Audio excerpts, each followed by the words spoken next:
myself, and I'll say it 100 times to anybody or everybody. You may have seen yourself as a Christian or a Muslim or a Buddhist or a Judaist, as a Judaism, whichever way you may see yourself. Don't underestimate that spiritual group that you are in. In fact, if you are putting your mind to it and examining it carefully, you will come to that point, you come to the point and seeing that spiritual things are not matters of a joke. They are matters that, can do anything and get away with anything, that you cannot even, you can't even sort of be able to get to the roots of it, or it can do things and get away with unresolved, and you will live the rest of your life in that situation. Even in the Bible, it is revealed somehow that if you end up being possessed with a spirit or a wrong spirit, instead of you looking for the Holy Spirit, you get possessed with the wrong spirit. He said you must learn to live with it. He didn't tell you that it's going to deliver you or the ways by which you have to cleanse yourself of it. No. It says if the demon or whatever possesses you, you learn to live with it. I mean, realistically relating it to things here, that's how it is become, in people's life. But that doesn't make one evil, or does not make me evil. Whatever it is, I'm still the person I am. My meanings are justifiable. My righteousness are justifiable. My kindness are justifiable. Just like every other person, the good or the bad of you are all justifiable. I'm prone to be annoyed, and I'm prone not to be annoyed. I have all the qualities that you may think of or may see. I see that in me, myself. The ones that I have no knowledge or control over that are beyond me is the spiritual side, of which you and I probably might not necessarily come to, cannot easily acknowledge, because it's not visible to the eyes to see. Now, should that put me in a situation where others will sort of judge me or resent me or begin to size me up and say that this is the sort of person I am? I don't think so. Nobody have the right to do so, because you probably are the same, just like I am. So at the end of the day, you are no different from me. I'm not different from you. We learn to sort of accept life as it is, and we try to do everything to correct the things that we feel that we are uncomfortable with, or the things that we feel we cannot embrace.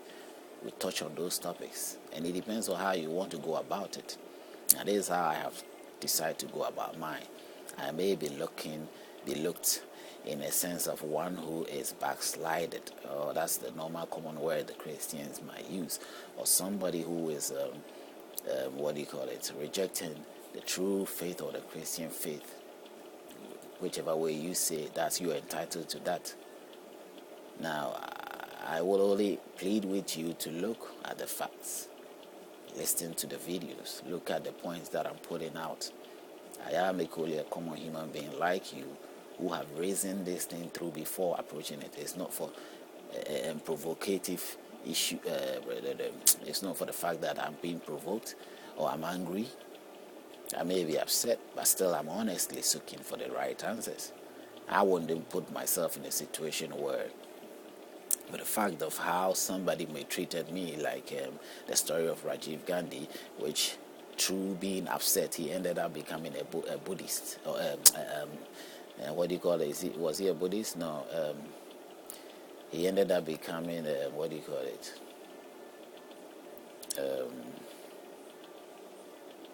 The sort of religion that he was something similar to Buddhism. Is it? No, it's different from Buddhism. I think Rajiv Gandhi was a Christian. Was it Hinduism? Yeah, Hindu. He then became a Hindu. Worshiping, making the Hindu way of worshiping. Meditational thing, which, more mental meditational state of doing things. And that's what he chose, because he didn't feel that Christianity is something that he can embrace, for the fact that those people that he will have to end up relating to as brothers and sisters were terrible, and that is what it is. I mean, if their God cannot control them, then who can? You become a friend with somebody who believes in a God who is all powerful, all strong, and all, and yet the person's behavior is far beyond, the norms and of which you expect of them. That they are very much beyond control. So in every way, you then have to make your decisions correctly, because nobody wants to associate with things that will become a burden. That means you have put yourself in that situation.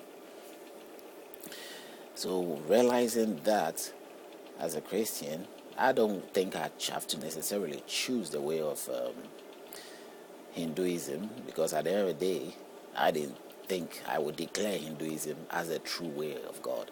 Neither will I look, because whatever Rajiv Gandhi did, he personally blended even the Christian things to the Hinduism things, and at the end of the day, he was an individual of himself, but he just felt that he has to hold on to the real culture, or what majority of the people of which he came from, that he was going to help or save, are actually in tune to whatever they love or whatever their culture is about. That is Hinduism. So he has to promote his culture. He has to do that to rattle some popularity behind him in pursuing independence for the country. So I think for that reading, for that justifiable, selfish reason, he did that. He chose Hinduism and chose that cause to be supported by many. And he had to end up, embracing the Muslim side as well, so that they can join together, because it was both Muslims and Hindus in that country. But I probably have a roots of Christian roots. I know the historical issues about how Christianity ended up in the country that I've come from. I've seen it as being dominating, being something dominant out there.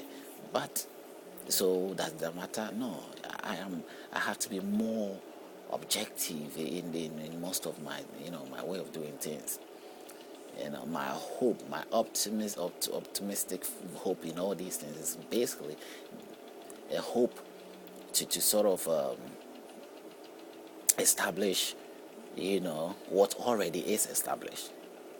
If you're trying to get the picture I'm trying to put here, I'm not establishing God. The thing is, I am trying to establish in my mind what is truly there already.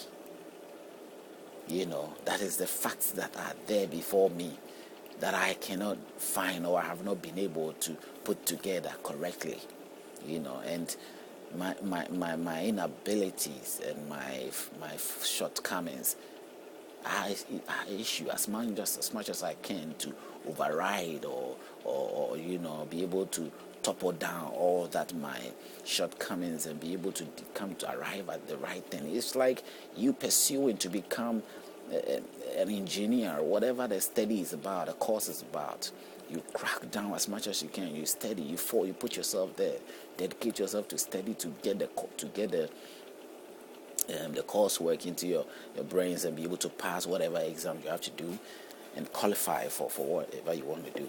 That's the same attitude we have towards searching for truth or searching for answers in religious grounds. And I had the same attitude towards the same thing. So there was no reason or justifiable reason for anyone to resent anybody on that basis. I don't resent people who are out there, Christians or Muslims, or no, I don't resent anybody in that sense. If you know me personally, you know that I like them because I like them as a human being. How can I hate a human being? I like the people. To blend with them, to love. It is the thing that makes you